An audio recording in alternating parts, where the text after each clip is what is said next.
Amid the dismal economic news for New Mexico, a new report offers some optimism. The state legislature created the Main Street program in the mid-'80s to assist communities with revitalizing their commercial districts. And now there are 27 Main Street programs here. And NMIF producer Megan Kemerick talks with state and national advocates about a new impact study that shows how this strategy has fostered job growth and investment.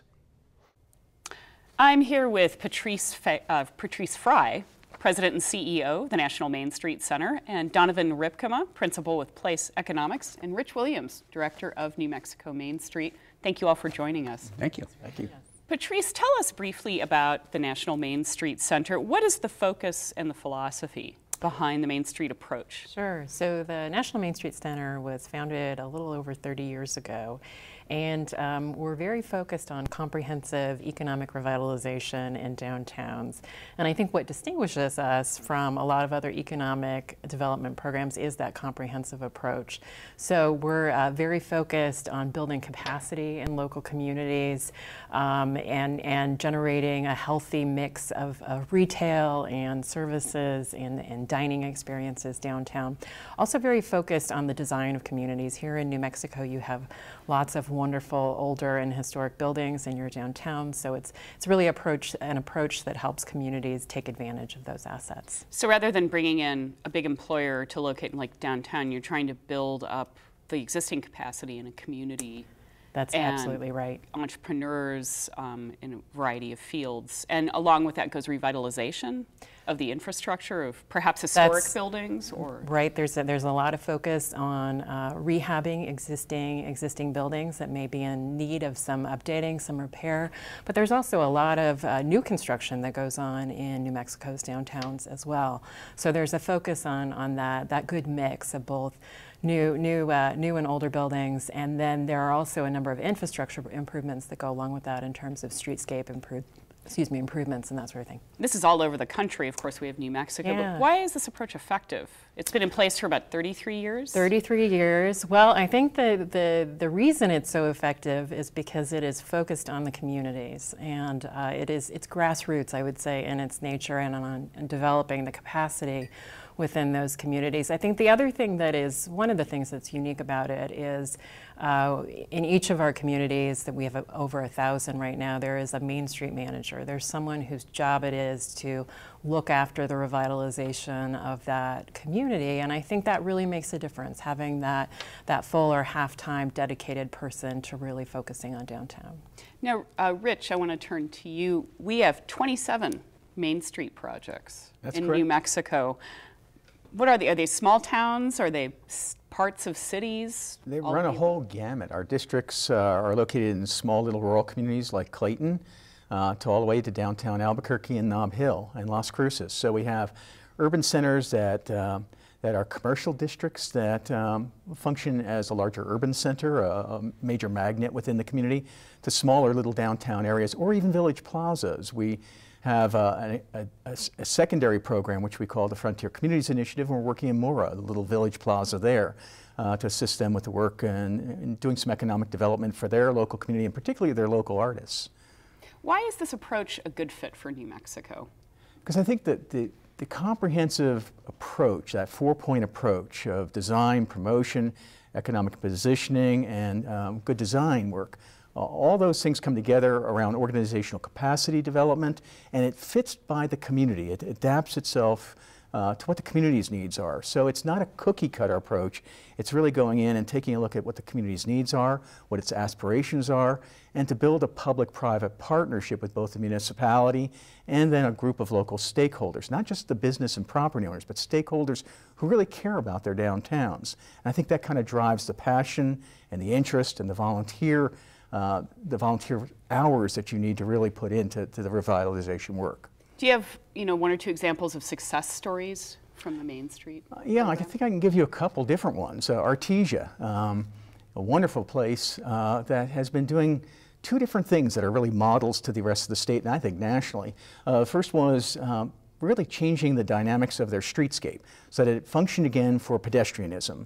They were tired of just trucks rumbling through the downtown area. It was kind of unattractive, sometimes unsafe. And they put together an incredible planning process within MDOT, our Department of Transportation, to rework that whole area with median strips and crossing areas. The second piece they did was they've been doing these monumental bronze art projects. And if people haven't been to Artesia, they need to go down and visit, because these huge sculptures in the downtown area interpret the history of the community, different periods of its time, its settlement, the oil industry there, and the early oil derrick riggers, and it's just a fascinating visit. I think a second one, to give you a little contrast, is Clovis, New Mexico.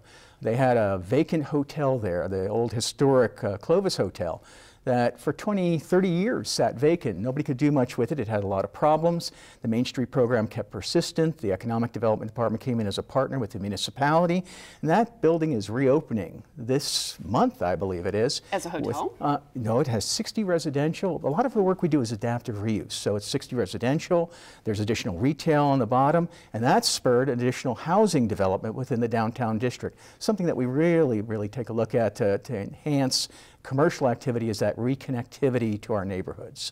Well, I want to turn to Donovan because you've completed a study on the impact of Main Street in New Mexico. How much has the state invested in the program? Well, since its beginning in 1986, the sum total of the budget for Rich's office, the staff that they have, the consultants they use, their travel, has been about $11.5 million over the last 27 years.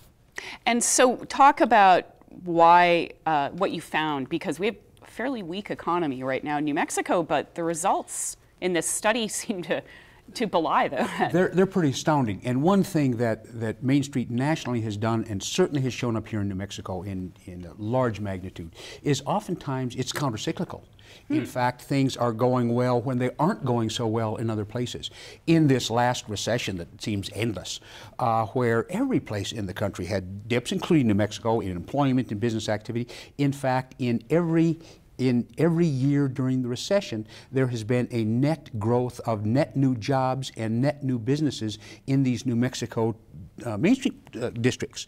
Growth when not just all of New Mexico, but the whole country was going the other direction. These places have succeeded. So what Main Street in the end does is creates an economic environment for business to establish itself, to prosper, to grow when nobody else is. You know, one of the things you found that really struck me was that for every dollar the state invested, the Main Street districts have seen private sector investment of nearly $22 in building renovations and more than $22 in new construction. So it leverages state investment to get private investment. Extraordinary sense. And again, there's lots of investment beyond that, but I want to be very conservative in these numbers. You're exactly right. Private sector investment in new construction and rehabilitation. For every dollar that the taxpayers of Mexico put in the New Mexico program, private guys put $44 into those buildings in these districts. Well, so that is extraordinarily high leverage of scarce public resources. You know, small businesses in general have a high rate of failure, but for some reason, when they're in this model, at least here, according to what you found in New Mexico, that is lessened. It is, and it's not that small businesses don't fail, they do, and there's a pattern of failure, but small business is really tough, and when you're trying to do it absolutely in isolation, that's one of the reasons why there's such a high failure rate. I don't know what to do. I love cameras, so I want to sell cameras, but I don't know about the rest of this stuff. Well, that's really what Main Street brings to the package, is not just, you're not alone, you're with this group of other businesses, and businesses require each other to survive.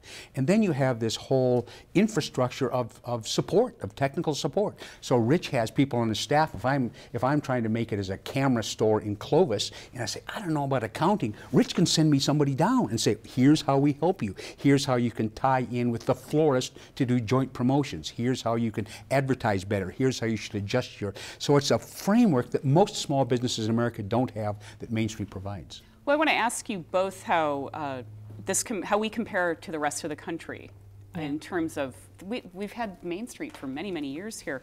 What do we look like in the context of other programs? Well, I think that sustained investment on the part of the state over 27, 28 years really does help distinguish you from many of the other programs that we see across the country.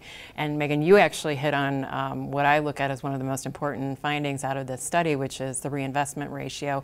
So nationally, what we see is that for every dollar invested in Main Street, there's about an $18 additional investment from private and public sources.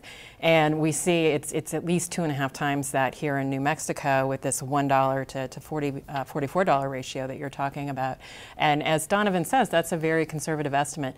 So I think that that really speaks to the fine execution of the program on Rich's part, but again to the leadership and the vision within the state here to continue to support this program over time. And that's been, it seems to go across political boundaries. It does, and I think that's the thing that there's lots of good Main Street programs around the country, but New Mexico, if not alone, is one of the very few that has really institutionalized itself. It's not that it's not political, you still have to go ask the legislature for money, but Republican governors and Democrat governors, Republican legislators and Democrat legislators really understand, because this is, you know, local economic development. You can quarrel about whether we should spend a bunch of money to bring some huge manufacturer, but who argues with let's make that small mom and pop business grow from 4 employees to 6? And that, or can we recruit a new restaurant that employs 7 people in downtown? And that's basically what it is. And to use this in this comprehensive fashion, so it is thing beyond the kind of political parameters. It'd be tough to identify a spectrum on the political range where this just doesn't make common sense to do. Rich, in our final minute or so, you mentioned the legislature. We've got a session coming up. So what kind of plans do you guys have? Well, because I'm a state employee, I don't get involved directly into the political work, but we have a coalition of Main Street communities. They all come together and they work with their legislators to identify policy and funding initiatives. And this year we're looking at stabilizing our budget. Last year the legislature was very generous by providing additional funding, so we brought in a lot of new communities. We'd like to keep that stable and be able to look at bringing in new communities next year. This year we added 4 new Main Street communities. We call them emerging communities. We had 17 applications. That means there's high demand still for additional programs to come into the community. But that's dependent on the legislature providing funding. It means we've got to get technical assistance into each community. It's not just a designation. It's a matter of providing that undergirding community economic development support that comes through my consultant staff. So if we don't have enough funding, we can't get in and help that community to help build their capacity, meet their goals, identify the economic development projects they want to do and complete. Okay, great.